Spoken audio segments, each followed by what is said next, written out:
The CBS Radio Mystery Theater presents...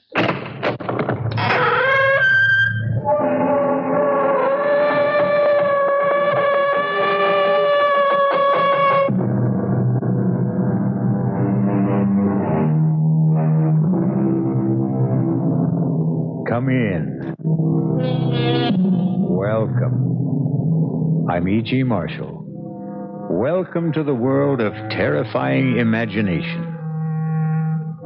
Of all the great killers of history, perhaps the deadliest and most terrifying is the automobile. Nero, Attila the Hun, Lorenzo de Medici, Bluebeard, even artillery fire and the ultimate, the atom bomb, at least have a purpose, a reason, a rationale. But the automobile maims or kills mindlessly, senselessly. For example,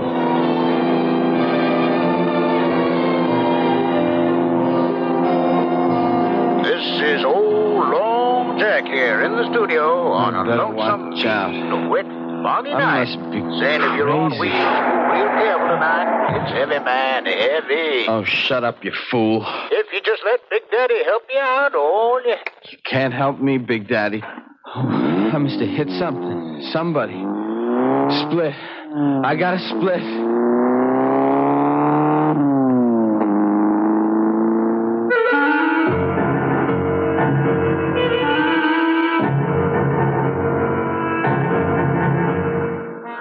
our mystery drama, And Nothing But the Truth, was written especially for the Mystery Theater by Ian Martin and stars Arnold Moss. It is sponsored in part by the Kellogg Company, makers of Kellogg's Special K cereal. I'll return shortly with Act One.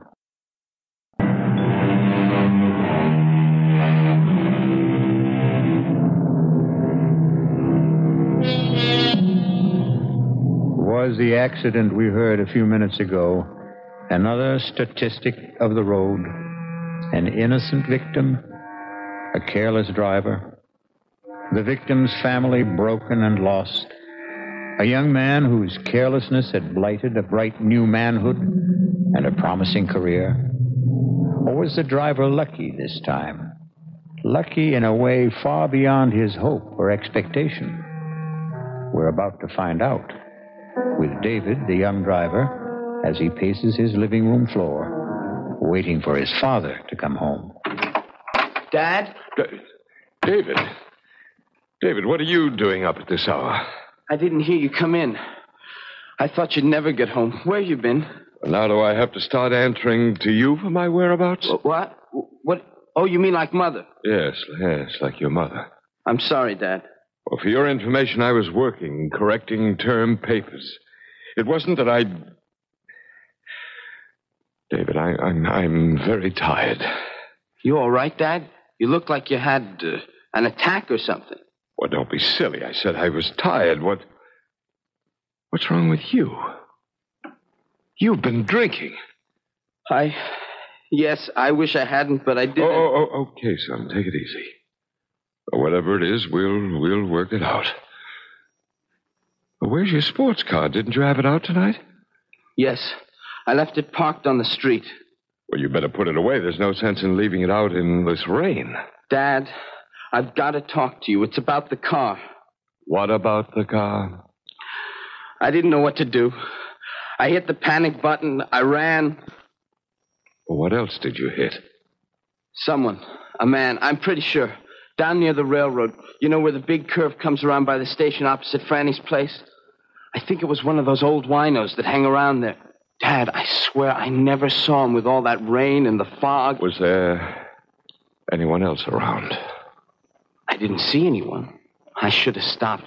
But all I could think of was that I'd been drinking and the scholarship coming up, and if anything happened, it would kill Mom. And before I knew it, I was running away. I've been going crazy waiting for you to get home. I'm scared, too, but I guess I ought to go to the police. Does your mother know about this? No. Okay. When did it happen?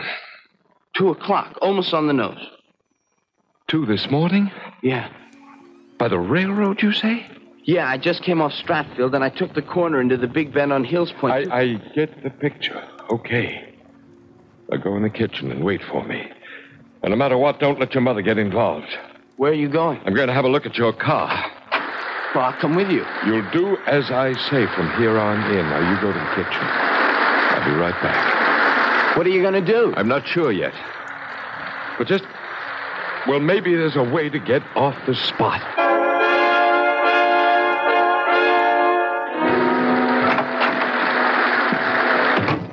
Is your mother still asleep? I guess so. She hasn't been down. There's a dent in your front right fender.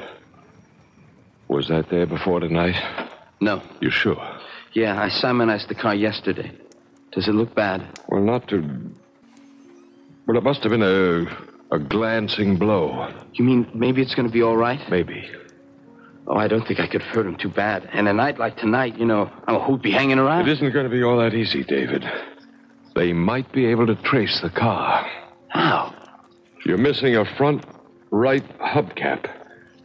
There aren't that many Harley 584s in this town. So I'll have to give myself up. No. Let's figure this out. Was your mother up when you went out tonight? I don't know if she was asleep, but she wasn't downstairs. Well, then she didn't see what car you took. No? Did she see me leave? I mean, did she look out of the window or anything? No. She was just sitting in the big chair by the fireplace, crying. Crying? You know, the usual. That I was off once again to the arms of another woman, Like that. Well, you don't believe all that talk, do you? Look, Dad, we've been down this road before. I'm not making any judgments. I'm not asking you to sit in judgment on me. I asked for a simple reaction between a father and his son. I'm sorry, David. I didn't mean to blow up. I guess we're both a little shook tonight. But you ought to know by now where I stand. It's just, well, I know Mom gets a lot of screwy notions, but all the same, I'm sorry for her. She's so lost, and, well, I'm always afraid that any little thing might push her right over the edge. Like tonight, oh, Dad, what am I going to do? That's what we're going to figure out right now. I got a few more questions. You say the accident happened at 2 o'clock or so, right? Just as I said, almost exactly. Now, how do you know that? I was listening to Long Jack, and he was just going into a last commercial before he went off the air. The disc he was spinning was just ending, and, well, when I hit the guy. What was the record? An oldie, Easy to Love. And you hit this man just after you turned off Stratfield into Hills Point.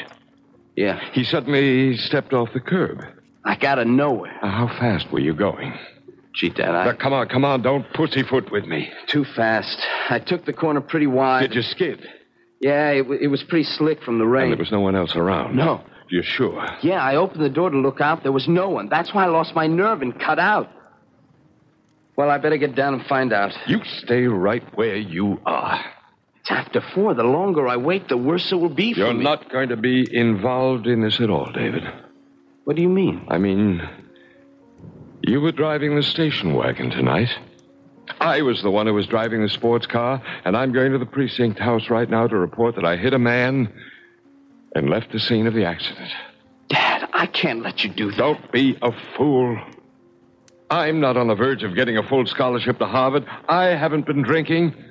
I'm not a teenager with 2 strikes against him as a driver to begin with. I'm a full college professor with a distinguished record who is coming home on a foul night with visibility almost zero, dead tired, after correcting 200 term papers. I can stand the gaff, and you can't. No, sir, Dad. I thank you, and I admire you, but I hope to God I'm enough of a man not to hide behind my father's pants. You'd better think of it as your mother's skirts.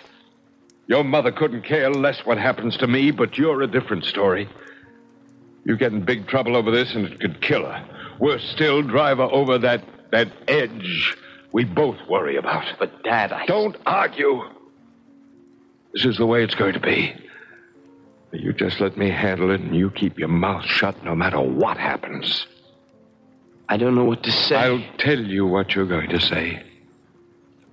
Nothing. Nothing to anyone.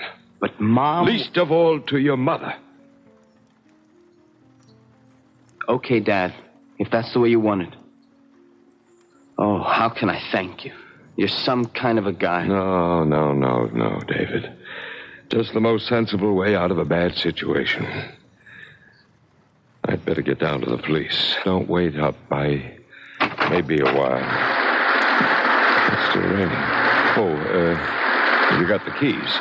Sorry, right here. And thanks, Dad, for everything. This will all work out for the best. I think I hear your mother moving about.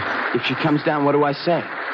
What we've agreed on is the truth. That I've gone to the precinct house to report that I'm a hit-and-run driver, right? Right.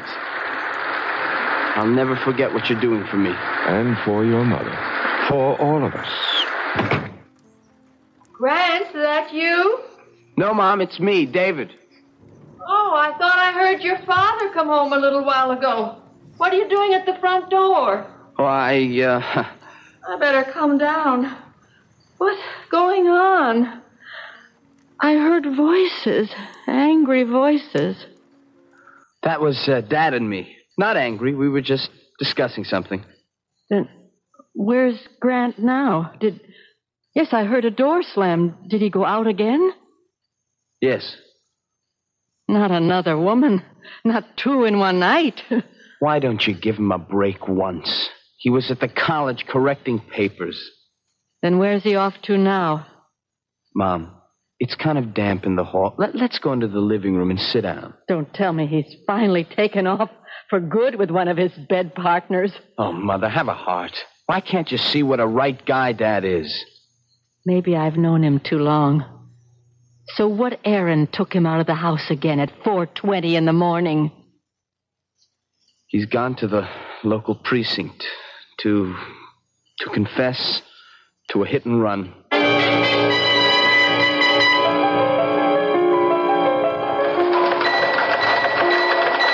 Yes, madam, I understand. I'll have some officers on the way immediately. Well, these are experts in the bomb squad. Oh, yes, ma'am, all the latest equipment. Thank you, ma'am. We do our best at the police department. Full moon time again, huh, Lieutenant? Oh, yeah, Rizzo. The crazies are out on the broom tonight. There was some dingaling just saw a UFO land in her backyard. How was your hit and run? Oh, no sweat. Some old wino stumbled off the curb, got his rear end creased. They took him to St. Elizabeth's. Anything on the general bulletin? Nah, it's small stuff. Mugging in the 2nd precinct. It's a gas station holdup in the 5th. I want to hit something new. That's a 12th. Nothing.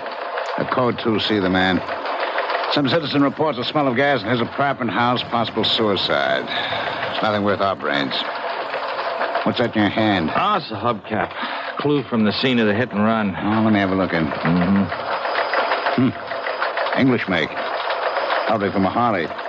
Or some sport car like that. Found on the scene? About 75 yards away. No proof it had anything to do with the hit and run. How's the victim? Condition fair. When the ambulance picked him up, he only got struck a glancing blow. That still don't make no never mind. The perpetrator cut out. I want him brought in. Oh, so do I. But it may be a little rough. Even if we find the car this belongs to, it doesn't prove it was lost hitting the victim. Could have been loose and just fallen off. So you think we don't make the guy, eh? My educated guess is that the odds are not so high. Yeah, Brady, what is it? You don't say. Right with you now, huh? Well, how about that? Yeah, bring him right in. Educated guess, huh? I was wrong. Couldn't be wronger. Guy named Williams just came to the desk and confessed to making the hit and run. He's on the way in. You and he should get on together just dandy. Guy's a college professor.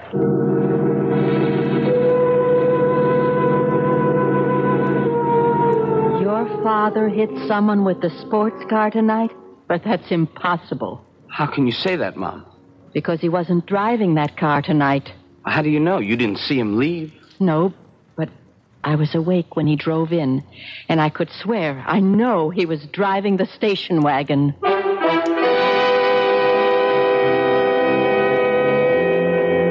A father's sacrifice for his son. surely a noble, if perhaps misguided gesture. The question, of course, is, should a young man, or anyone, be encouraged to evade responsibility? And will this simple act of altruism remain just that? We'll find out shortly when we return with Act Two. I'm Hy Brown, producer of Radio Mystery Theater. We're in our third week of original radio dramas, and I'm glad to report we are not the only ones who are excited about it. A listener in Texas writes, it's the best thing to happen to radio in years. We'd like your comments, too. Right now, we're in the last week of drawings for valuable prizes, 50 of them.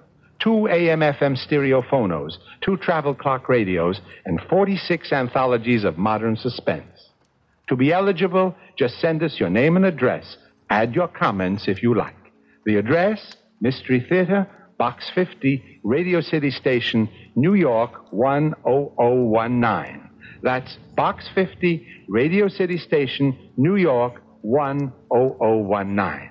Entries must be postmarked no later than Saturday, January 26th. Offer good everywhere unless locally prohibited.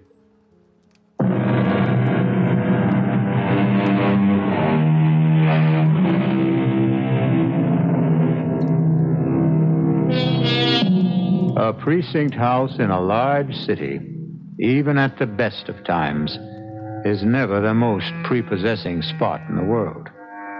In the dog hours of the morning, dusty, dingy, tired paint peeling from the walls, half-empty coffee containers with cigar and cigarette butts floating in them, it is certainly one of the most depressing, or so Grant feels as he dictates his false confession. As I say, I was dog-tired, very sleepy. It was only when I was putting the car away in the garage and I noticed a dent in the fender and found that one of the hubcaps was missing that I began to realize with horror that I might have hit an animal, an opossum or something. It never occurred to me that it might have been a human being. Well, I would have returned right away, but my wife, who has not been well recently, well, she was up. She was waiting for me, and I didn't want to alarm her. And so I coaxed her back to bed and to sleep, and I came here just as soon as I could. And this was what time, Professor? Almost exactly 2 o'clock. And you could fix the time because you were listening to Long Jack on the car radio and he was signing off. You like acid rock, Mr. Williams? I beg your pardon? Acid rock. You know, the big hard beat, loud enough to blow your mind. Oh, no, I don't. Why? Well, that's Long Jack's bag. It's most of what he plays, you know. I didn't figure you'd dig his scene. Yeah, well, I didn't.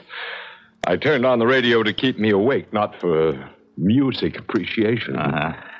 As it happened, I didn't find the music particularly mind-blowing. As a matter of fact, I remember the last number he was playing just before he signed off was Easy to Love, and I wouldn't call that exactly contemporary. The main point is that you made the turn at 2 o'clock. You felt a jarring feeling, which jives with our information, right, Rizzo? Right, Lieutenant.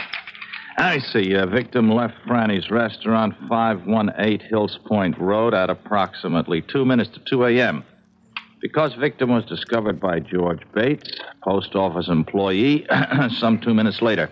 He heard a car drive away, but due to adverse weather conditions, could not see it or make any identification.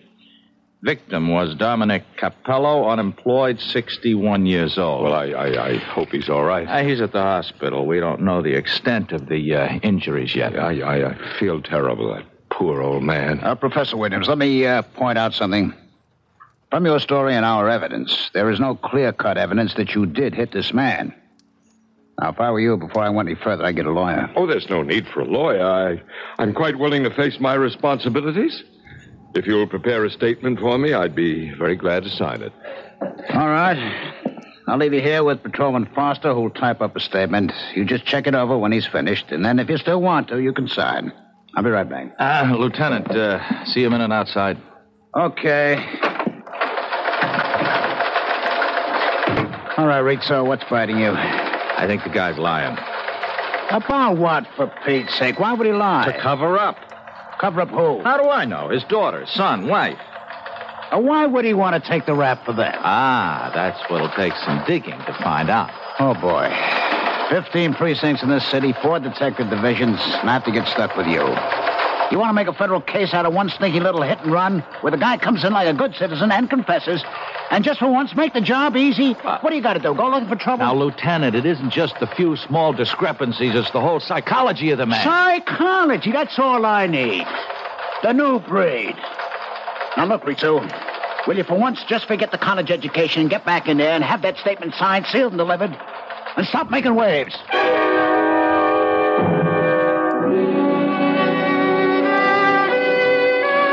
Mother, please, will you let well enough alone? I've kept quiet about too many things for far too long, but I can't let this go. I know your father wasn't driving the sports car tonight. Okay, so he wasn't. So you know what that means. Oh, my darling, You want to get me locked up? No, of course not. But why should it come to that? You don't know yet if you really hit anyone or hurt them. I'm not kidding myself. When I pulled away, I tried to tell myself nothing had happened. But now it's all on the table, and I know that guy got hurt. And I'm scared. I'm scared of what they could do to me. Darling, there's nothing to be scared of in being honest, owning up. It was an accident. David, please. Will you let me go? I'm only trying to help you. Oh, sure. Some help you are. I don't understand you, Mother. Look what Dad's willing to do for me, and all you want is for me to turn myself in. I want you to be honest. This is for laughs. Look, Dad went down there to take the blame so he could protect you as well as me. Protect me? Yes. He said it would kill you if anything happened to me. Grant was worried about me? Yes. Don't you ever believe it. Mom, how can you be so bitter? Look what he's done for me. He's got to have an angle. That's unfair. I know you and Dad have problems. I'm not going to try to make any judgments about... But you do. You make them every day in spite of yourself. And always against me. Mother, I've had just about as much of this as I can take. You know, the curious thing is that I know you love me in spite of everything. Just give me a moment. What is it? I don't stand much chance, do I? I spend so much time upstairs with myself. Very lonely with just yourself. I'm a woman not quite able to cope. A woman with hallucinations. It's something out of Dickens. Living among cobwebs of near insanity and the ghosts of what never was. Mother. Look, it's time I told you. Time I try to tell somebody. I'm a prisoner with a life sentence because I can't stop loving. To everyone else, I'm the ghost. But the truth is that the real corruption lies rotting in the very man we both love. David, I don't want to ever see you become like him. I would rather see you dead. That's why I want you to take your own troubles on your own shoulders. Mom, don't you think you ought to lie down? You're not... It's easy, isn't it, to find a scapegoat, to make someone else responsible. Poor, mad, wasted Marion Williams, married to that intelligent, handsome man, respected by his faculty, worshipped by his students, particularly the girls. Oh, yes, particularly the girls. Oh, Mother, for Pete's sake. No, this time you don't stop me. I loved him so much I forgave all those early affairs. The young children invaded, cheapened. I saved him. I went to those girls. I begged them off. And after you came, the pattern continued. I began to retreat farther and farther. I had the money. That's why I could always keep him. And I couldn't stop loving him. That was the saddest part, wasn't it, David? What? I was the one who ruined him. Without me to cover for him, he'd have been found out long ago. So you see... I don't know what you mean, Mom. I can't discuss what you've been talking about. But that has nothing to do with what Dad is doing at this moment. I'd been drinking. I couldn't have gone to the police. Dad can handle this. Please, leave it alone. And let you spoil yourself just as he did. The rot spread so fast, David.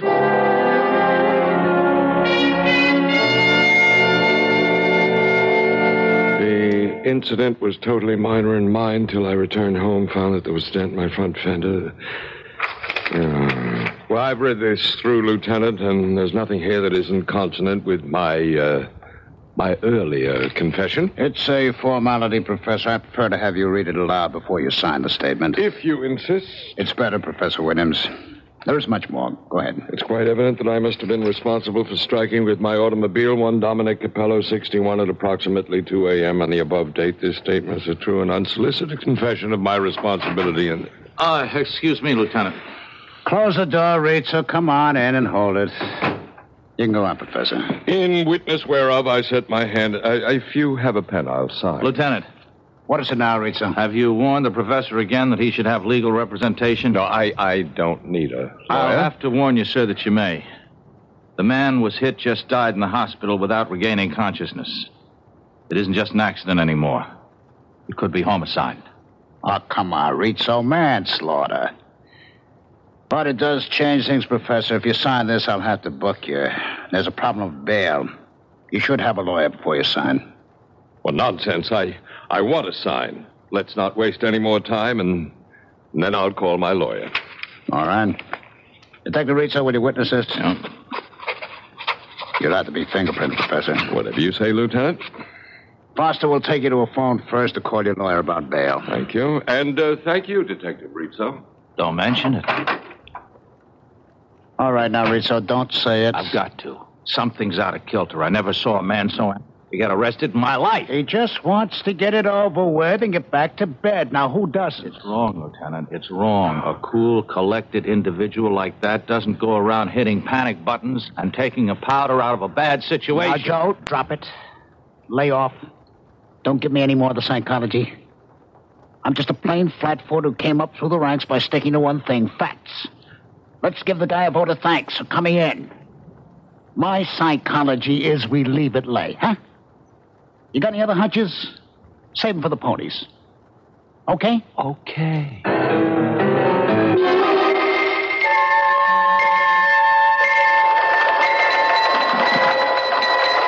What's on the bulletin, Rizzo? Oh, same old noise, nothing special. They picked up that mugger in the second, a repeater. What's happening with Professor Williams? Huh? Williams, the professor. You remember the guy we spent most of the night with? Oh, yeah. Well, he got fingerprinted and his lawyer sprung him. He's going home. Hey, look at this, Lieutenant. What? That code 2. See the man in the 12th? That suicide was no false alarm. There was a DOA. Only now it looks like homicide. They figured the girl was strangled before the gas was turned. Oh, what do I care about some dame in the 12th? The 7th is my baby. Let the 12th worry about their headaches. I'm taking you off.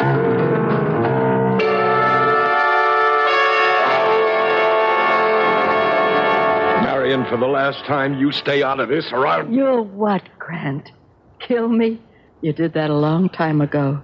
The only reason I clung to any shred of life was because of David. And a fine little mama's boy you made out of him. The moment my back is turned, he runs to you. He blurts out the whole thing. Oh, no, he didn't. I figured out what happened myself. I saw you drive away in the station wagon. Oh, can't you mind your own business? Because I don't trust you. And I want David to be a man and stand on his own feet. Will you get something through that bird brain of yours? The man who was hit is dead. David had been drinking. You won't be emancipating your son. You'll be burying him in jail. Is that what you want? You're hurting me, Grant. Is that what you want? Or will you keep your mouth shut and allow me to do something for my own son? Please, let me go. Not until I get your promise to leave things as they are. I don't want David to go to jail. All right, then. I can trust you. Yes. I only wish I trusted you. You've never done one unselfish thing in your life, Grant. I only wish I knew what it is you expect to gain this time.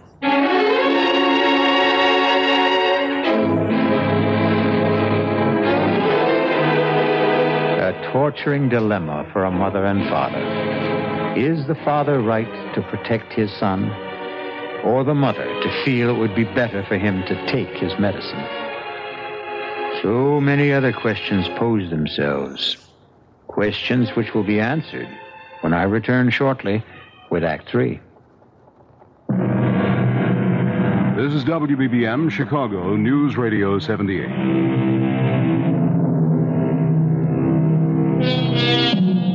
Those questions I mentioned. Of course, Marion Williams would feel herself hurt by her husband's interest in other women. Or is that all in her mind? A figment fantasized by her obviously shaky mental stability. But then, there is also the doubts of Detective Sergeant Rizzo. Let's follow him for a moment.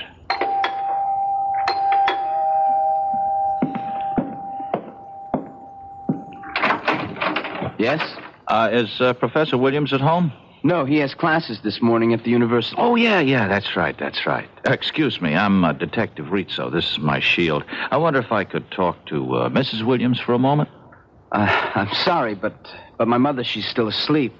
She's kind of an invalid. Oh, well, then I wouldn't think of disturbing her. You're Professor Williams' son, huh?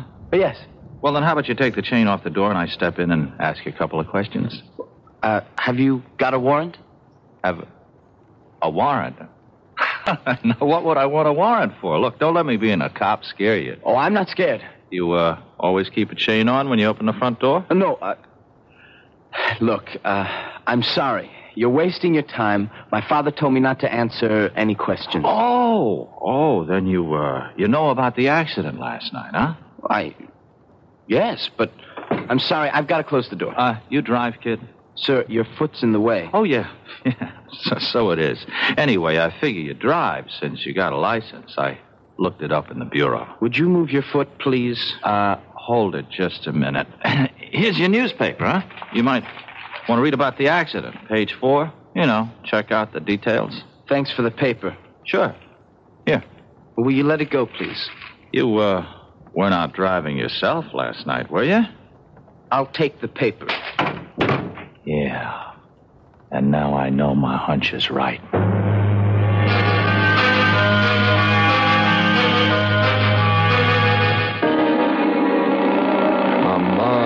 on. Where are you? Hello? David, where were you? Oh, I'm sorry. I was just bringing down Mother's lunch tray. You should never answer the phone. Any mail, any phone calls? Just a couple of ads. No phone call. Oh, there was, we had a visitor. Who? A Detective Rizzo. What did he want? He said he wanted to talk to you. Then when I said you weren't home, he wanted to talk to Mom. Well, you didn't let him. No. She was asleep, so... He said he wanted to ask me some questions. Good Lord. It's all right. I didn't let him in, and I didn't tell him anything. Well, I hope you didn't. He had no right, no right to... David, you're sure you didn't... No, I didn't say anything, but I'm scared. I think he knows. I think he's guessed that Now, listen to me, David. I don't care what he knows or what he suspects. He can't prove anything if we just stick to our story. Now, you get this straight, David. I'll kill you if you let me down. No, I didn't mean that. I'm just thinking about you. I don't want your life spoiled before it begins. Now, you just remember, a man has been killed. The real truth comes out, you're in trouble. Bad trouble. I know. Just so you remember, both you and your mother. Okay, but supposing that detective turns up again... He won't. You just leave that to me. Just leave everything to me. I will. And don't think I'm not grateful. Oh, I don't know how I can ever pay you back. You just sit tight and stick to our story. That's all the payment I need.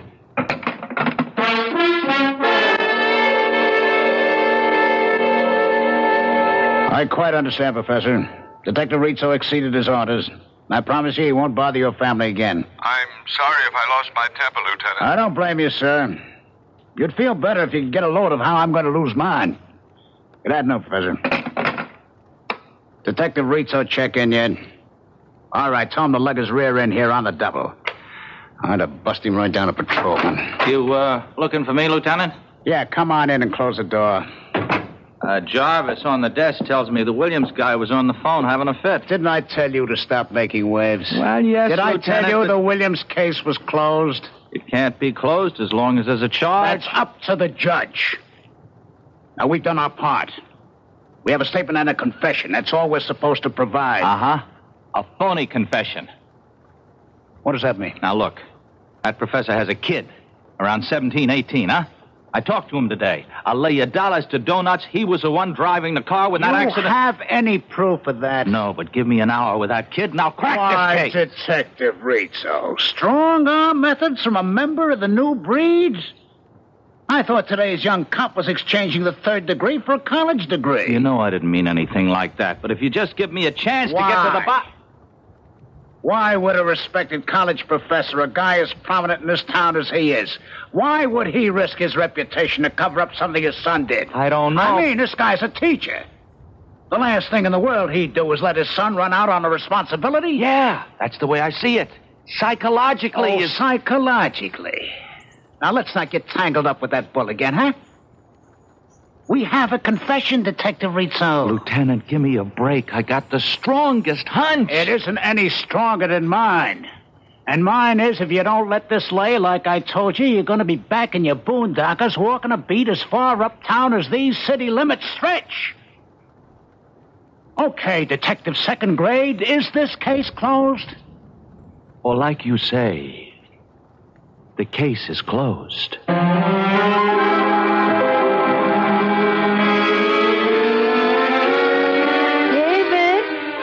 In the study, Mom. You all right? I just want to talk a minute. What are you doing? Just catching up on some homework.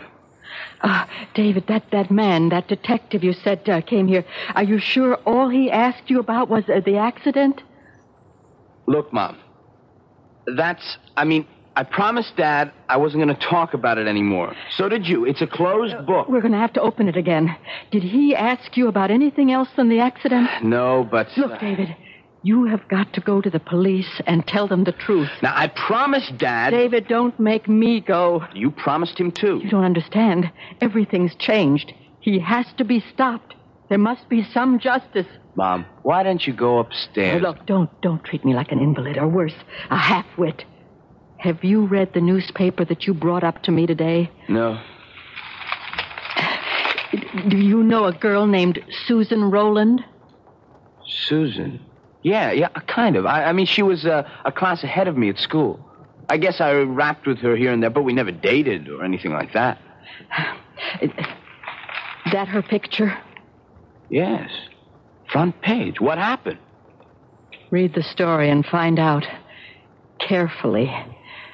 Then you'll know why your father is so anxious to keep you quiet. David, you're going to find out why the truth has to be told.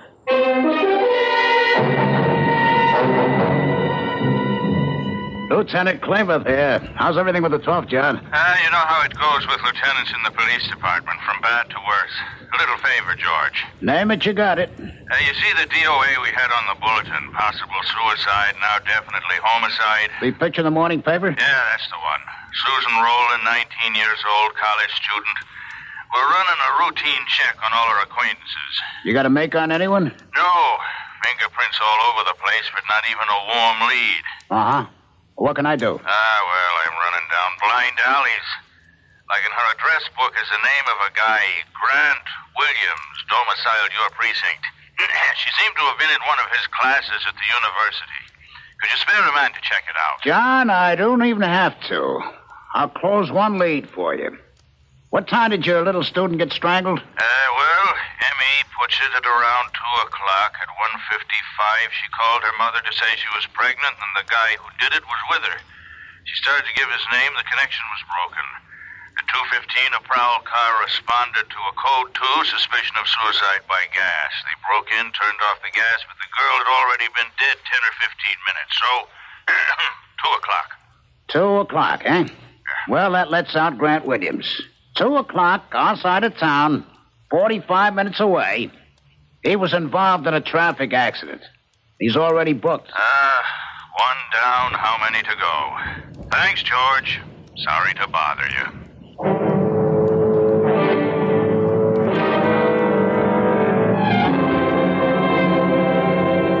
How long ago ago did he leave? Too late for you to stop him. Oh, I ought to kill you for this. Like you did that poor little girl. No. I didn't mean to. The little idiot refused to have an abortion. She wanted me to marry her. Marry her, for heaven's sake. Oh, and divorce your meal ticket. Marion, please help me. No, not anymore. Anyway, I couldn't even if I wanted to. But David, maybe I can still stop David. If you could, you'd still have to stop me.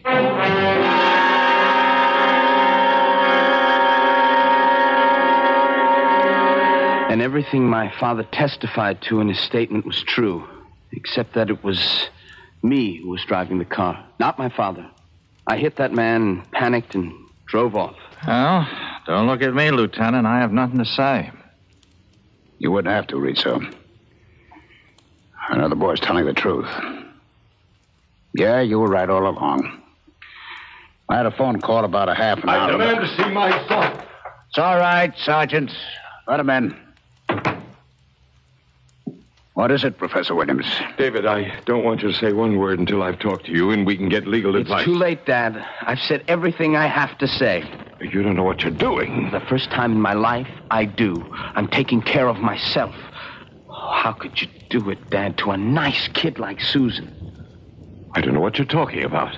I can clear that up, Professor. We're booking you for the murder of Susan Rowland. Oh, you can't. I have an alibi. Correction. You had an alibi. But I'm not guilty. And you can't prove it. We will. With your help. Well, what do you mean? It's ironic, isn't it? If you hadn't walked in here and made a false confession, we might never have had your fingerprints. That's what's going to nail you. You provided us with a whole set to match up. You were just a little too clever. You managed to hang yourself. All right, take him out and book him, Jarvis. Dad, Let him go, kid, huh? Let him go. There's nothing you can do for him. Now you go on with Foster. Let him type up your statement, huh? What's going to happen to him? He'll be found guilty, as he ought to. And me? You've taken a beating already. It's an accident. Won't be too tough. And things should be looking up from now on for both you and your mother. Go on, kid. Okay, Lieutenant. Well, I guess I ought to start to eat my hat, Rizzo, huh? But I'd rather just say I'm sorry. Oh, no. Me too, Lieutenant. This is one time I wish I could just have been wrong. When you're a cop as long as I've been, there'll be a lot more. I wish I could say you get used to it. Come on. Let's try the squad room coffee. All right. Bad as it is, it's better than the taste I got in my mouth right now.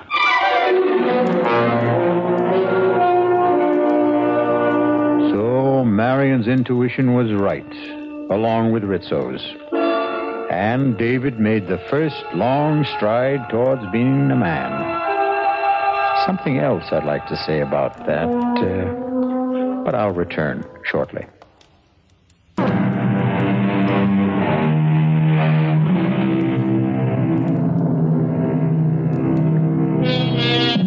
Not every story must have a moral, but I believe this one has. Not that crime doesn't pay. That's obvious.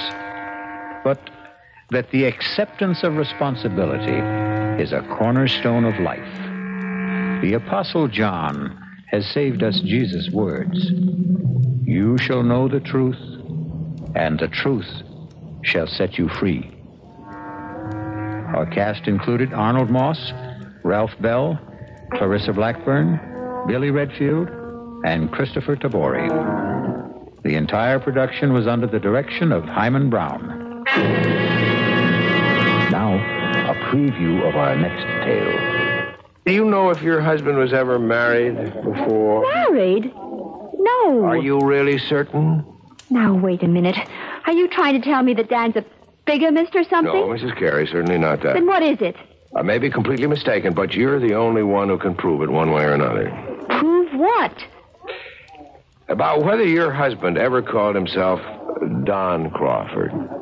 And once, 4 years ago, David Chase. See? All the same initials, like Dan Carey. You are saying he's a criminal. Not just a criminal, Mrs. Carey. A wife killer. Radio Mystery Theater was sponsored in part by Anheuser-Busch Incorporated, brewers of Budweiser.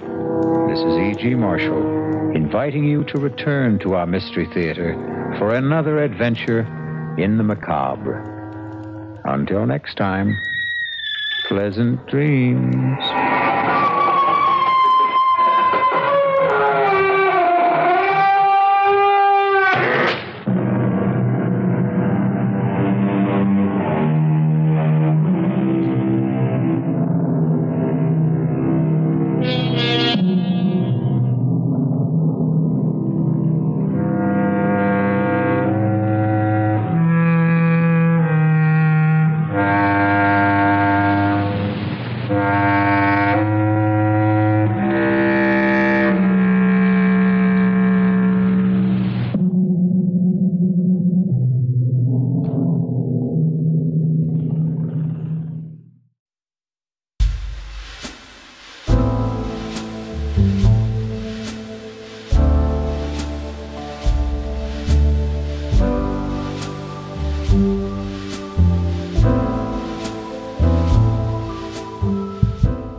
CBS Radio Mystery Theater presents.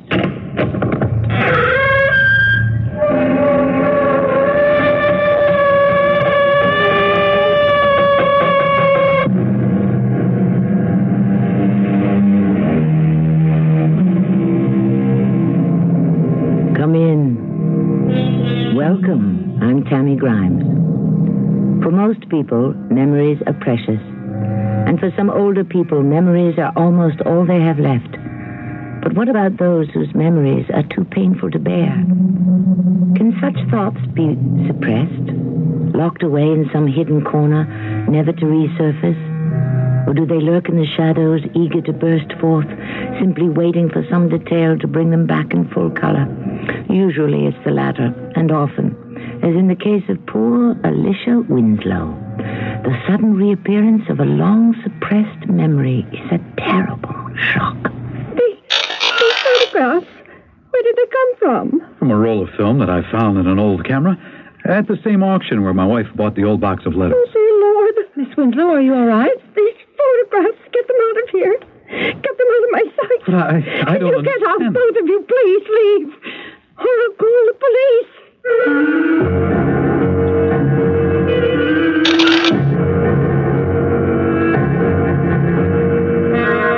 Our mystery drama, The Riddle, was written especially for the Mystery Theater by Karen Thorson and stars Patricia Elliott and Lloyd Battista. It is sponsored in part by Cat's Paw, Heels and Souls. I'll be back shortly with Act One. Weekdays on CBS television. Watch your favorite daytime dramas. Follow the continuing story of people locked in a struggle of passion, right and wrong, coming face to face with themselves and their desires on The Young and the Restless. Then, it's drama you'll never forget as intrigue, triumph, and tragedy take center stage on As the World Turns. Don't miss The Young and the Restless and As the World Turns, weekdays on CBS television. Check your local listings for the time. Pause for a moment and listen to your shoes. They may need to be cat's pawed. Hey, stop! What do you think you're doing? We just need heels and soles. How could you throw us out in the street when we've been so good to you and your feet? New shoe prices out of sight. Look for the sign of the cat and make your tried and true shoes as good as new shoes with Cat's Paw heels and soles. Take us to the shop, come on and get a cat's paw. When you get your photos developed, do the colors ever surprise you? 3 cheers for the red, white, and purple. Don't blame yourself. Oh, the 3 rows of Texas. It could be the processing. At Photomat, we get the colors right. Our computers check every picture at 121 points. Then our master checker checks it again. for colors the way you remember them. Oh, the yellow rose of Texas. And now Photomat's offer is even more colorful. Not only do we promise great color, we promise free film. Take in your 110, 126, or 35 millimeter color print film for developing, and take out a like roll of Photomat film, absolutely free. What's more, you can choose our color prints in the regular size or our magnificent custom series, up to 37% larger. Photomat's free film offer at participating stores. Another reason why taking your pictures to Photomat could be the most important part of taking your pictures.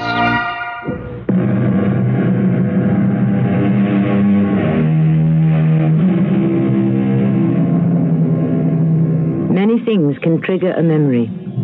The sight of an old hat, the sound of a car horn, even the smell of some forgotten fragrance. But recall varies, of course, from person to person. A particular object may remind you of one thing and me of another. Take the characters in our story today. For young Barton Baxter, the old camera he bought at an estate sale brings back memories of his grandfather's attic. But for old Alicia Winslow, the same camera revives an old childhood nightmare. At first, no one knew why. But if you listen, it all begins at an auction. $6.50 from back in the corner. I have $6.50 for, oh, do I hear $7? Who'll give me $7 for this old folding camera? A real antique, folks. $7 from the man in front here. I have $7. Do I hear $7.50? Who'll give me $7.50 for this genuine working camera, Kodak Autographic? It says right here on the nameplate. I have $7. Do I hear $7.50? Do I hear $7.50? $7 once, $7 twice. Sold to the man in the red plaid, $7. Hi, Bart. How's it going? Oh, Penny, I just bought an old camera. That was you? Oh, Bart, honestly, I should have known. Known what? It was only $7, and besides, it's a beaut.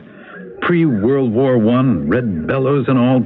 Just wait till you see it. I already saw it at the start of the auction, and I've seen plenty more like it, all down in our basement. Not like this one. It's an autographic. Come on, walk me to the cashier. What's an autographic? Well, it comes with a little pen and an opening in the back so you can actually write on the film after each picture is taken. You mean so you can write captions? Exactly. Here, just let me pay my $7 to the lady here, and I will show you. Here you go, ma'am. $7. That's for number 173. 173. Very good, sir. Let's see now, 173. It's a camera. Ah, there it is. Kind of like the one I had when I was a kid. Sign here. Enjoy your purchase, sir. Ooh, that I will. Thank you. Now, here, Penny, look. See that little pen setting next to the lens? You just slide it out of its holder, flip open this little window in the back of the camera, and then... Oh, Penny. Look, there's a roll of film in here. Exposed film? Well, it'd have to be. The number in the little red window is already on 9. But if that film is as old as the camera... Well, all that matters is whether or not it's been exposed to any light. Well, I won't open it up until I'm inside my darkroom, and who knows? Maybe I'll come up with some valuable photos. Well, can I take one right now? What, with this camera? Well, you can try. Here, just let me roll ahead so we get to an unexposed part. Here. Yeah, now try it. Now turn your face so it catches the light. Ah, that's it. Now, for the caption, I just write what I want in this little opening? You got it. Just press down good and hard. Barton Baxter Camera Freak. Uh-huh. That's your caption? Okay, Penny, you asked for it. I'm going to do one of you. Just stay like that. And now for my caption. Wife of Freak. Oh, come on, you old spendthrift. Let me show you what I bought. Look, here. A box? Why that? Well, just look at the carving. It's beautifully done, and it's perfect for storing your collection of stereographs. And guess what? What? My purchase came with a surprise bonus, too. Inside the box, a whole stack of letters all dated back in the 20s. Just like your film. Oh, you're too much. I can see you already poring over those letters, piecing together some love story or something. Come on, honey, let's get home. Your box is just right for our stereographs. and I want to get back to my darkroom.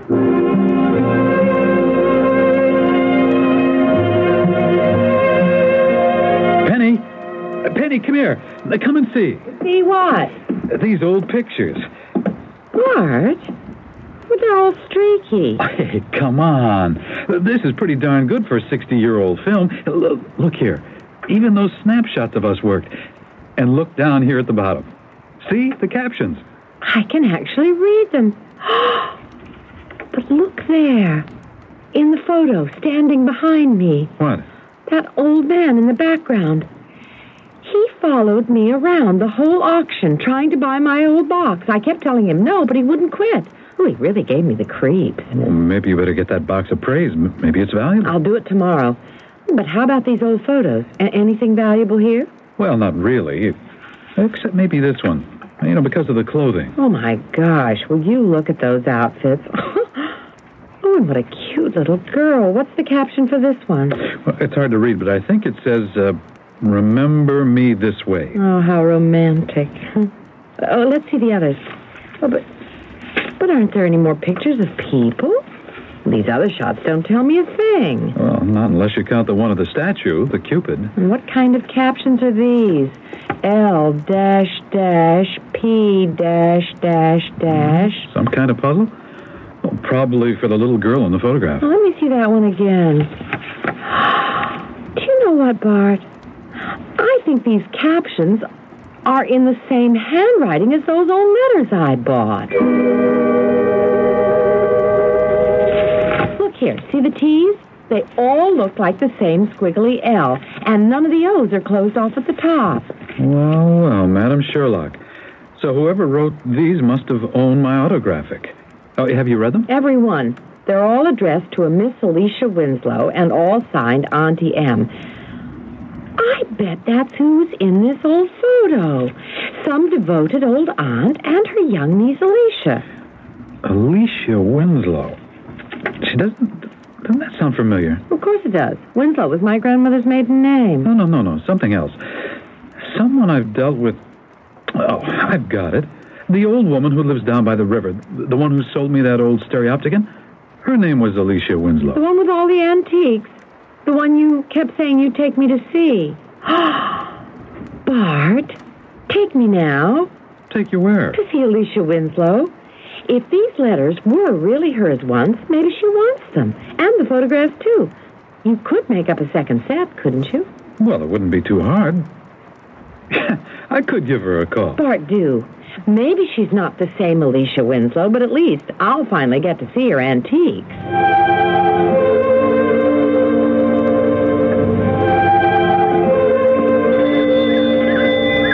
Here goes. You remember your promise. Of course I do. I'm here just to admire, not to buy. And you won't buy any more antiques until you sell some of the things we already have. Not unless I open an antique shop.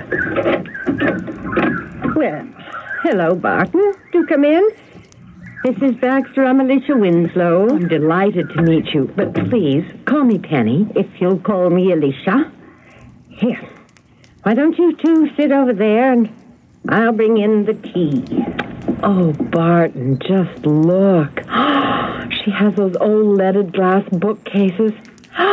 And I bet that's a Victrola. Oh, this place is a gold mine. Well, my dears, I hope you like lemon cake. I just happened to make some this morning. Help yourselves to cream and sugar. Oh, really? You're too kind. My wife is already ecstatic at the sight of all your antiques. Well, I'm the antique in this house. Compared to me, all these things are modern. Your husband said something about some old letters addressed to Alicia Winslow? I have them right here. I found them in an old box that I bought in an estate sale. What estate? The old Farnsworth place. You know, the big stone house on the hill over in Southington. That's how it's known now. The Farnsworth estate. Did that place used to have some other name? Well, its real name was Pond Hill, but most people called it the Winslow estate. Winslow? But then... did you used to live there? Well, my aunt did. And after my parents died, I did too for a while. Then these must be your letters. Penny, tell her about your grandmother. Oh, well, I don't know if there's really any connection, but my grandmother's name was Emily Winslow. Her family came from Rhode Island, I think. But so did mine. My Aunt Maud's parents moved here from Newport. Aunt Maud? Did you ever call her Auntie M? Now, how did you know that?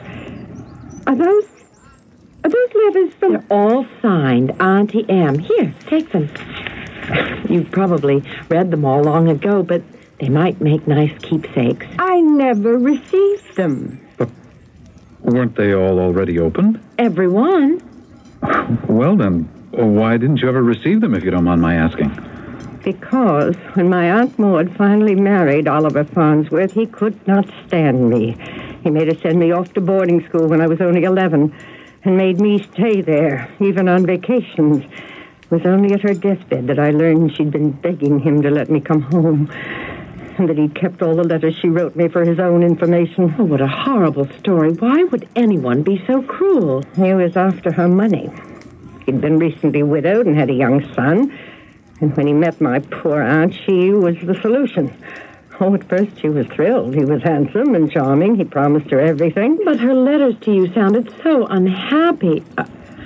I hope you don't mind. I did read them. They sounded unhappy because she was unhappy.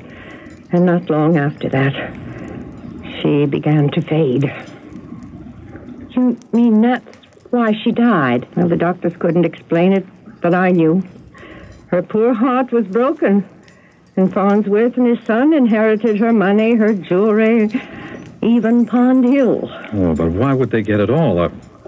Unless, of course, your aunt wrote you out of her will. There was no will. Or if there was, Farnsworth destroyed it. Oh, the whole thing was awful. I vowed never to marry, and I didn't. But enough of all this. At least now I've finally received my poor dear aunt's letters. Well, let me give you these photos. It's our guess that this picture here might be you and your... Did I say something wrong? These photographs. Where did they come from? From a roll of film that I found in an old camera at the same auction where my wife bought the old box of letters. Oh, dear Lord. Oh, Miss Winslow, are you all right? These photographs. Take them out of my sight. Take them out of here. And go. And don't bring them back, ever. But I'm sorry, I don't understand. Don't get out, both of you, please. You must leave or I'll call the police. What a strange ending to an innocent visit. Penny and Bart were convinced that their old letters and photos would give Alicia Winslow a pleasant surprise. But instead, their appearance inspired an outburst of anger and fear. Is old Alicia senile, or is her fear justified? We shall expand on all this in Act 2. Cool, crisp fall weather is the perfect time to paint your house, and True Value Hardware Store's National True Test Fall Paint Week is the perfect time to save on painting accessories. Hi, Pat Summerall to suggest the Red Devil 3-inch wall scraper with precision ground blade, now just $1.99. And for sanding woodwork and other surfaces, use the Red Devil flexible sanding block in medium coarse or medium fine grades, just 99 cents each through September 12th, exclusively at participating True Value Hardware stores and home centers. Taking a laxative? Yeah, traveling throws my system off. But so can a laxative. Not Metamucil. That's Metamucil? Metamucil Instant Mix in little packets. Oh. Easy to take along. And easy on your system. Because Metamucil is made from natural fiber with no chemical stimulants. More doctors recommend Metamucil for really gentle relief. I like that orange flavor.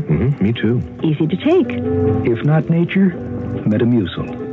Read label and follow directions. Here's something I didn't know, although I suppose I had no particular need to. But I discovered this from my spouse, who happens to be a veritable fountain of facts.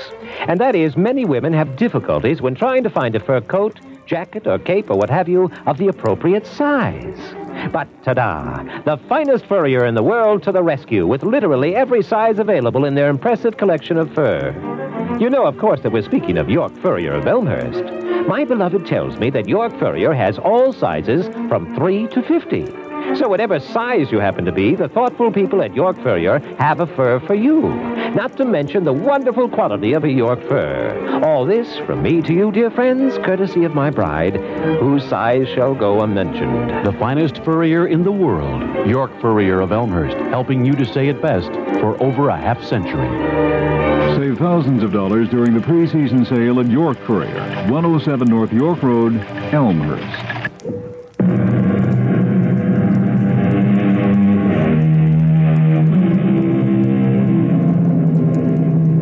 Some people love antiques for the quality of their craftsmanship. Others love them because they have history. For Penny Baxter, it was both. And those antiques whose history could be traced through some clue in their crafting were always her favorites. The old box full of Alicia's letters. Now there was traceable history. Penny was thrilled at the chance to hear old Alicia's story. Little did she realize that what seemed like a strange family history would turn into an ominous modern-day mystery and would threaten not just Alicia, but herself and her husband. Well, now, don't forget the photographs, Bart. Oh, right. I still can't figure out why they threw such a scare into Alicia Winslow. That was some send-off she gave us. Well, it's my guess that whatever she's scared of, it's probably all in her mind. She's become senile. Hey, Penny, I thought you locked up. I did. You saw me. Well, then why isn't this door locked now? I tried using my key and it just opened. Oh, no. What? Bart, what is it? Well, take a look. Oh, we've been burgled. Oh, they got my cameras. I'm going downstairs. What? Be careful. What if someone's still down there? No, don't worry. Don't worry, nobody's down here. And all my equipment's still here. Oh, Bart, I'm so relieved. Maybe they never even went down there. They sure went through things up here. Oh, what a mess. Can you tell if anything's missing? Well, not yet. The TV, the stereo, they're all in their places. Let's go check the bedroom. Oh, what kind of burglars were they? My jewelry's still here. I don't know. Well, none of our clothes have been touched. Look here. They did go through my desk. All the papers are disturbed. And the books in the living room bookcase were all on the floor. And that's the first thing I noticed when we came in. Bart, you don't suppose they were after those letters? What letters? Alicia's letters, the ones that came in my old wooden box. Well, why would anyone want... Don't know why, but I think I know who. Who? That old man who kept trying to buy back the box, remember? I told you. He followed me all around the auction, and he was still right behind me when you took that snapshot. Oh, Penny, come on. I admit he was weird. But I can't imagine an old geezer like that breaking into our house. But then who else? Well, I don't know yet. But I'm sure going to find out. Oh. Hello. Is this, Barton Baxter? Who's calling? This is Alicia Winslow. I just called to apologize for my abrupt behavior. I don't blame you for being upset. No, we're not upset. I sound angry because we've just been burgled. Oh, no. You mean while you were here having tea? Yes, that's right. Did you lose any valuables? Well, so far nothing's missing. But everything's so topsy-turvy, it's hard to tell. They went through all our papers. Your papers? Oh, that's right. As if they were looking for something specific. Penny even wondered if they mightn't have been after all those old letters of yours. But listen, I better hang up and call the police. Barton, please, just one moment. Penny may be right. That's what I called up to tell you. Those letters and photographs may be worth a lot more than you realize. Don't you see? That's why I was so abrupt with you. I was scared. No, I'm afraid I don't see. Scared of what? Oh, it's too involved to explain over the telephone. But if you'll just come back to my place with the photographs, I'll explain everything. Back to your place? Or when? No, I mean, as soon as possible. You see, if you've already been burgled, I may be next. This is all very strange. But you just keep calm, Alicia. We're leaving right away. Come on, Penny. We're going back to Alicia's. So I gathered, but what was that all about? Well, I'm not sure. Until now, I was convinced she was senile. This phone call was real. She's freaked out about something. As if she knows she's in danger. And there's no time to lose.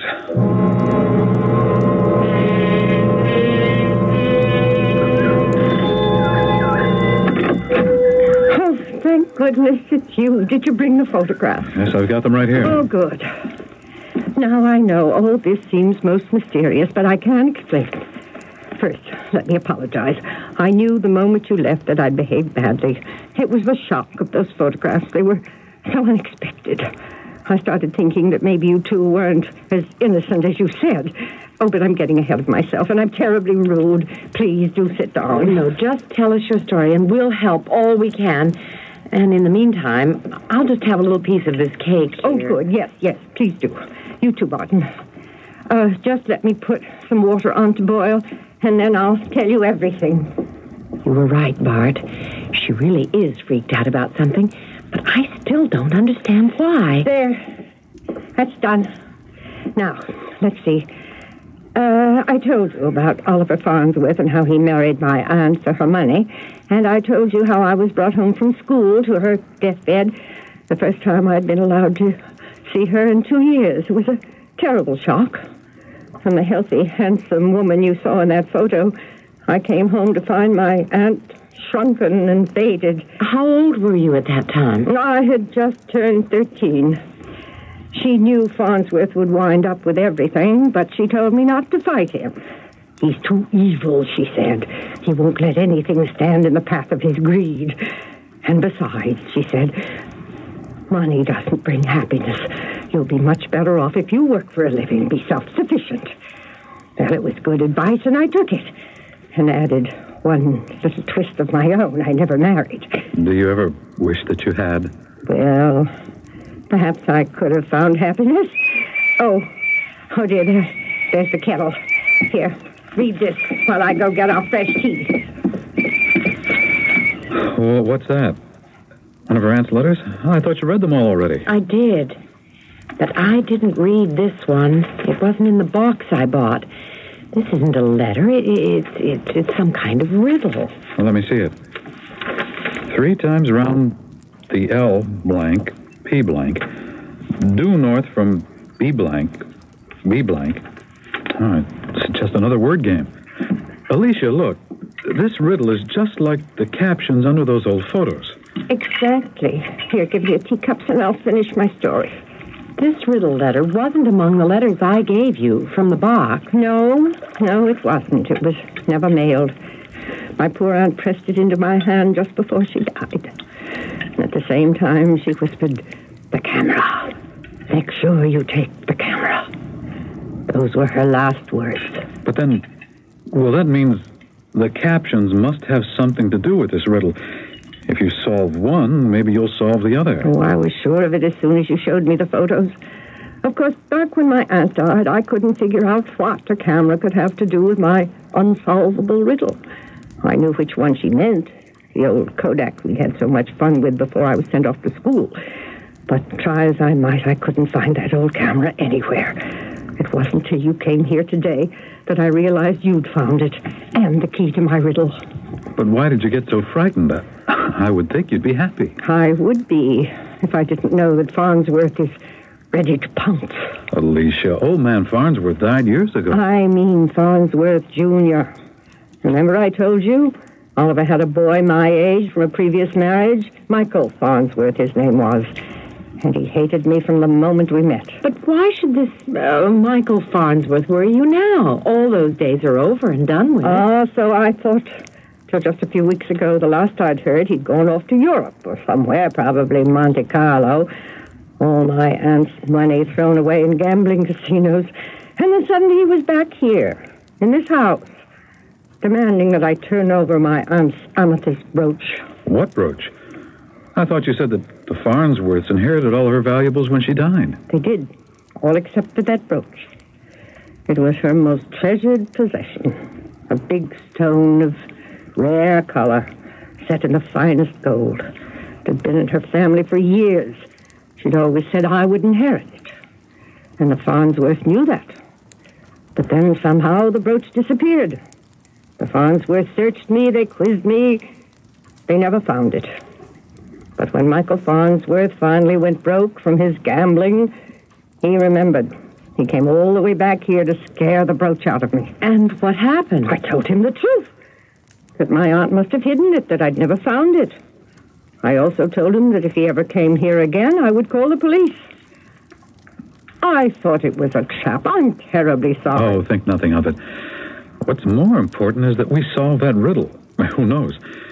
Maybe it's a guide to your aunt's long-lost brooch. And maybe that old man at the auction was old Michael Farnsworth.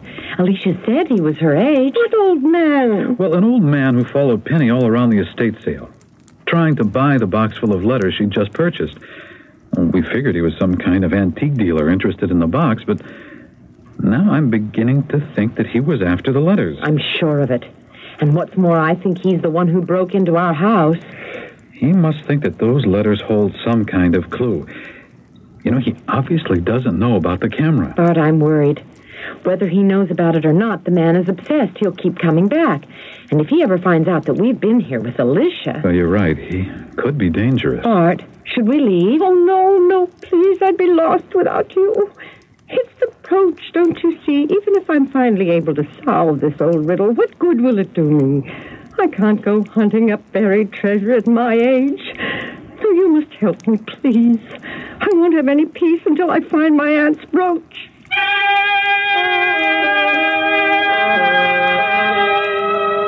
According to Alicia Winslow, finding her aunt's brooch is more important than her own personal safety. But she hasn't said why. Is it money? Is it sentiment? Is it because her old mind has gone senile? Or is it for revenge, to inflict some final punishment on old Michael Farnsworth? Penny and Bart don't know the answer, but we all will very soon, once we hear Act 3. Dinner's done, the day is ended. Peace and quiet have descended. Now it's just the two of you and you, Maxwell's house. Pour a cup, enjoy the flavor. Talk about what's new. Spend some precious time together. Maxwell House, you get that good, the last drop feeling. With Maxwell House, only Maxwell House gives you good, to the last drop feeling. Maxwell House. Maxwell House has a taste, a feeling that no other coffee can give you. Because Maxwell House is always good to the last drop. Oh, get that good, to the last drop feeling. Maxwell House. Looking for new windows and doors for your house, neighbor? You'll find the largest selection in town at the Bachman Supermarket for windows and doors near you. See, wood windows fitted with insulating glass. Choose from standard-size Anderson wood windows or Bachman custom wood windows that are custom built, custom finished, and custom glazed to order. See Chicago's biggest selection of wood doors. Everything from snug-fitting ponderosa pine to the pride of the forest. Beautiful hand-carved hardwood doors of oak, teak, or mahogany. For the best selection at the best price, visit the Bachman Supermarket for windows and doors in Deerfield, Skokie, Mount Prospect, Schaumburg, Downers Grove, Lombard, Oak Lawn, Calumet City, 47th and Harlem, and 5100 North Harlem. For addresses and hours, dial BOCKMAN, Bachman. This is WBBM News Radio 78.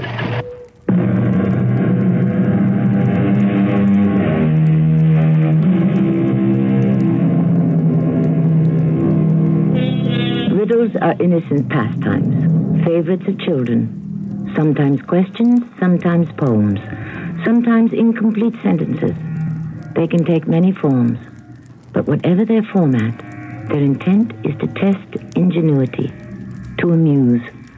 Rarely do riddles attract adult attention for more than a moment, and rarely do riddles serve as clues to some higher purpose. But in the case of our mystery, exceptions prove the rule. When we left Penny, Bart and Alicia, they were concerned for their safety. But when we rejoin them now, their attention will be focused on solving a riddle. No, I've got a better idea. We'll just push all these heatings aside and use this space. It should be just wide enough to spread out the photos. I'm sorry they're so streaked. but the film was awfully old. Well, here we are, all 7, ready for inspection. Don't you worry, we'll make sense of them somehow. Penny, you've got the riddle. Why don't you read it aloud? All right, here goes. 3 times round the L blank, P blank, due north from B blank, B blank. 3 trees toward the R blank, P blank, then halfway to the W blank. Now cross that line with C blank, B blank, when it's high noon in the D blank, and dig down deep. You'll see my love. Till then, I'll never tell. It's definitely some kind of a map. And that dig down deep part. Oh, it sure sounds like buried treasure to me, but where do we start? Well, maybe with the first line. 3 times round the L blank, P blank. There must be something in these photos you can walk around 3 times. But that's the problem. You could walk around just about all of them. Now, look here.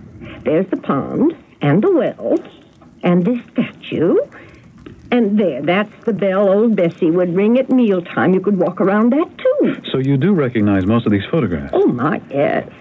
So that means you should be able to solve all these captions. Look, let's forget about the riddle for now and concentrate on the photos. All right. Which one first? I'd say we could eliminate this one of Alicia and her aunt, right, Bart? Yeah, try this one. Oh, yes. Yes, I'm sorry. Now, let's see.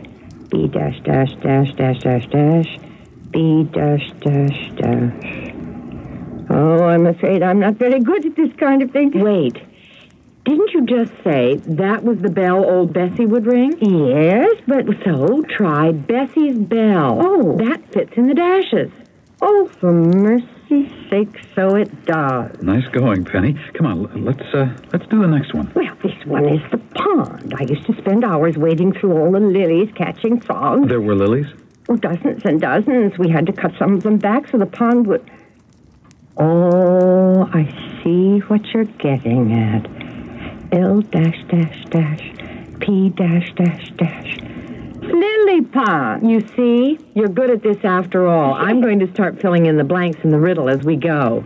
So, what's this one? W dash dash dash. Oh, that's easy. I already said it. The well.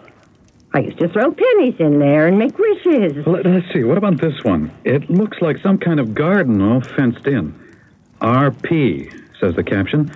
Oh, with lots of dashes. RP? That's the rhubarb patch. Here, try this one of the statue. CB. I bet the first word is Cupid, but the second word, B dash dash. Oh, that's a tough one. Let me see it. Oh, that's easy, too. Cupid's bow. My aunt used to tease me some night while I'd be sleeping. This Cupid would let fly an arrow straight for my bedroom, and I'd be in love. Just like that. Do you realize we've got 5 out of 6? The blanks are all filled in, but 1. Oh, so let's finish. Here, Alicia. This one's the last one. Oh, I'm afraid the caption's too blurred to read. Oh, but maybe you can decipher the picture. I can't say I recognize it straight off. The whole thing is blurry. Well, then why don't we use the riddle to help figure it out? Look here. From the blanks I've already filled in, you can see it's a poem. A poem? Penny's right. Bell, well, tell. So this last photo should rhyme with all those words. What rhymes with bell, Alicia? Well, let's see now. The photo does look like some kind of a forest. Cell. Oh, I've got it. Dell. This must be the circle of trees that my aunt called the dell. Alicia, you've done it. Here, let me read it. 3 times round the lily pond, due north from Bessie's bell, 3 trees toward the rhubarb patch, then halfway to the well. Now cross that line with Cupid's bow when it's high noon in the dell, and dig down deep. You'll see my love, till then I'll never tell. What a wonderful poem. And what a complicated treasure map. Now, even though we've solved the riddle, we still have to make sure we interpret the directions correctly. Like this first line. 3 times round the lily pond. Well, the only way I make sense of it is that we're supposed to measure the distance round the lily pond and multiply it by 3. And then pace out that distance heading due north from Bessie's Bell. Oh, my goodness, you two are clever. What about this part? Now cross that line with Cupid's bow when it's high noon in the dell. I think we just have to make sure we're there at high noon, and wherever Cupid's shadow falls, that's where we start drawing our line. Now, if we do that, we'll end up with 2 lines, one heading toward the well and one heading away from the Cupid. And where the lines cross, X marks the spot. Bart, I think we've got it. No, not yet. But I sure plan to be back tomorrow morning, waiting for high noon. Oh, wonderful. The sooner the better. Just watch out for that Farnsworth fellow. Something tells me we have to move fast.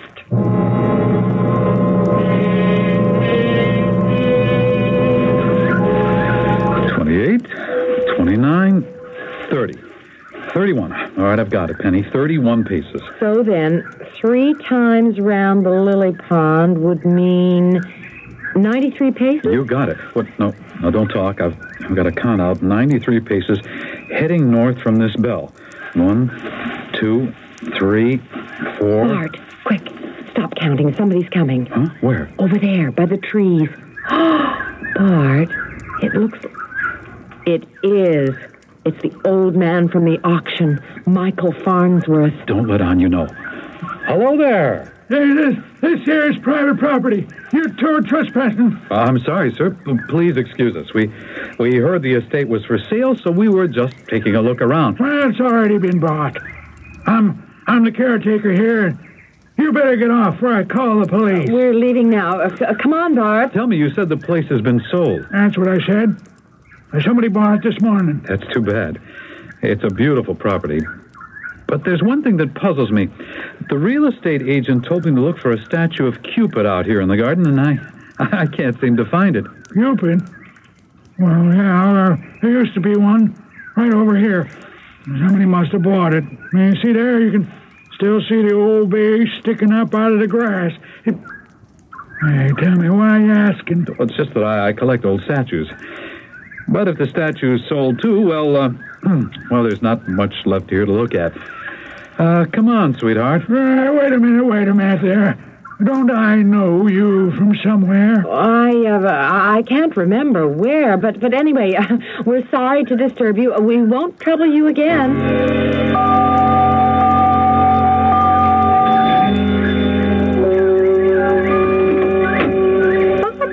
Penny, it's not noon yet.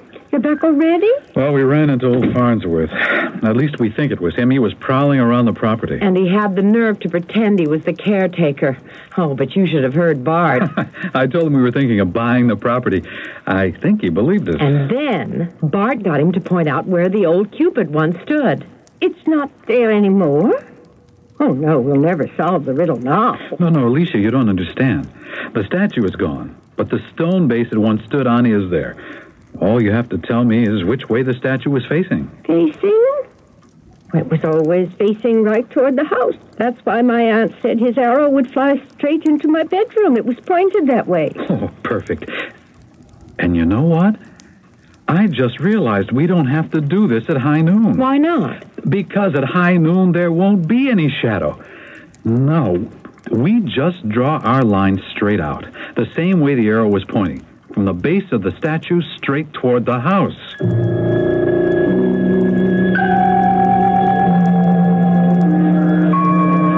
Oh, Bart, I'm scared. This place isn't so friendly when it's dark. Well, it's a lot friendlier now than when Farnsworth was with us. Okay, start counting. I'll lay out the string so you can walk in a straight line. Atta girl. 1, 2, 3, 4.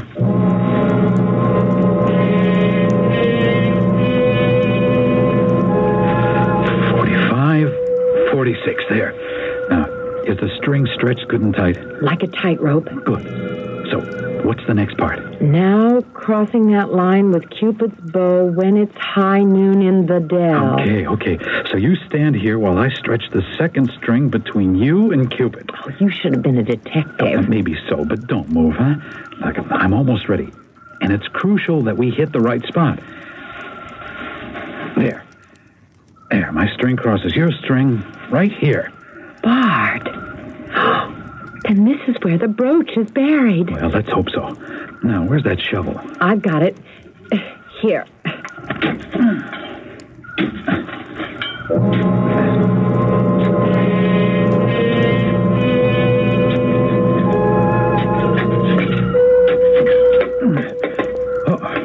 Oh, wait a minute.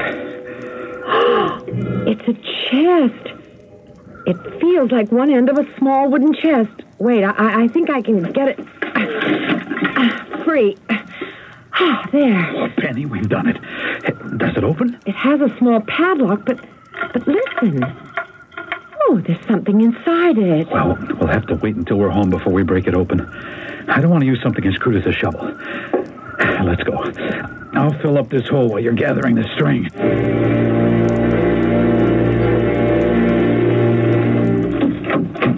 Hey, remind me to get this lock fixed tomorrow, Penny. It makes me nervous leaving it open. Oh, you're right. I forgot all about it.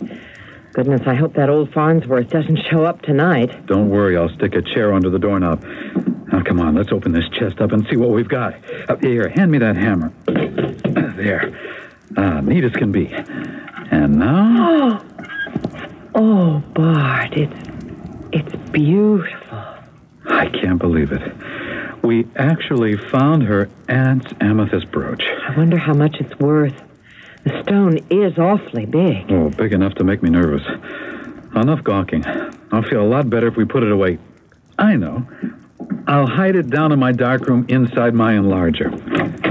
Stop where you are. Farnsworth, where did you come from? You're thieves. I heard the whole thing. Now you give me that chest. Hey, give that back. That belongs to Alicia Winslow. I knew you two were up to no good when I caught you today.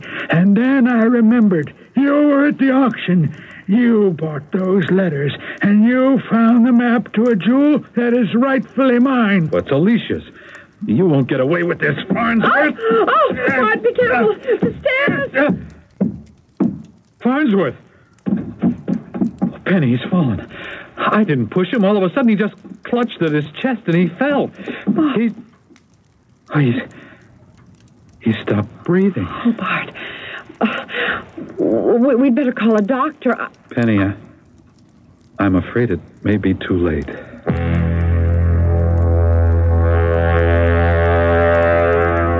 He's gone. He's gone for good. The coroner said he died of a heart attack, and they found pills in his pocket. Apparently, he'd had this condition for years. Oh, what a sad way to go. No chance to make peace with the past. Even though he was cruel, I can't help feeling sorry. Oh, you're a good woman, Alicia. But Farnsworth did deserve what he got, and it does mean that your worries are over. And you have your aunt's brooch, just as she wanted. You know, my aunt always told me, look deep into this stone and you'll see your future. Your future? Really? Well, what do you see in it now? I see Auntie M beckoning. Alicia, are you all right?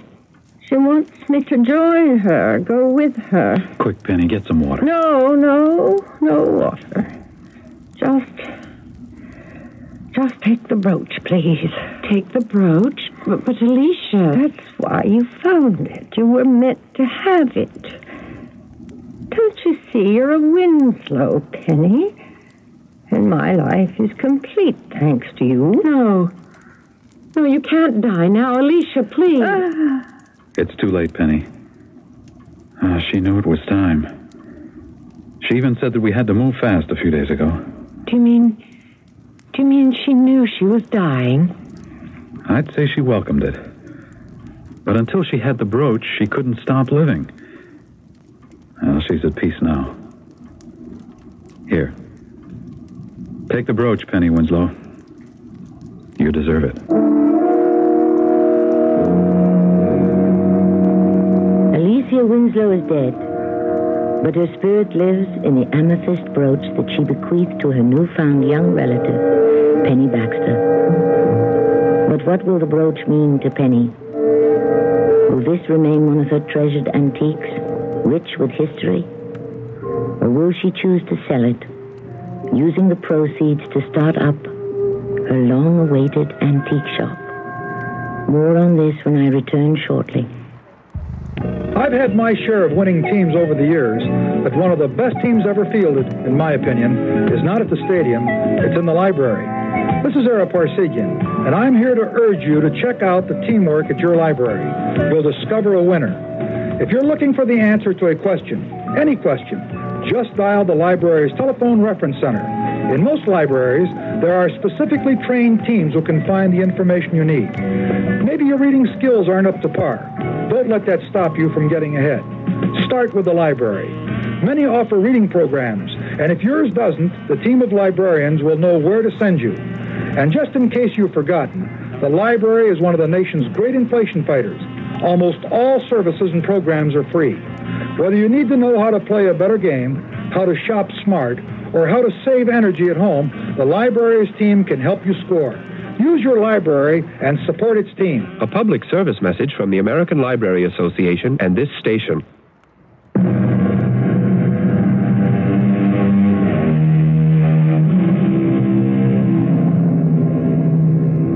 After Alicia died, another letter was found. This one written by Alicia herself on the morning of the very day that she died. It willed all her belongings to Penny, not just her brooch, but her antiques as well. And with the sale of just a few pieces of furniture, Penny had enough money to lease a small shop. Today, Penny's business is thriving, and Bart has more time for his darkroom. And as for the amethyst, well, that's not for sale. Penny and Bart often stare into its depths, remembering the woman whose advice was, be self-sufficient. Our cast included Patricia Elliott, Lloyd Battista, and Elspeth Eric. The entire production was under the direction of Hyman Brown. And now, a preview of our next tale. The law has its resources. What you are saying is I might as well give up hope of ever recovering my pictures. He has stolen the pearls of my collection. Inspector, I would give a fortune to get them back. If you feel there is nothing the law can do to him, then let him name his price. Now, that is a reasonable idea. Do you mean it? Every word. Every single word. Yes, I mean it. Why do you ask? I have an idea. We'll discuss it in due time. Only, Count, not a word about my involvement to a soul. If you wish to succeed. I understand. You will be using underworld contacts, informers, and so forth. I swear to you, I shall catch him. This is Tammy Grimes inviting you to return to our Mystery Theater for another adventure in the macabre. Until next time, pleasant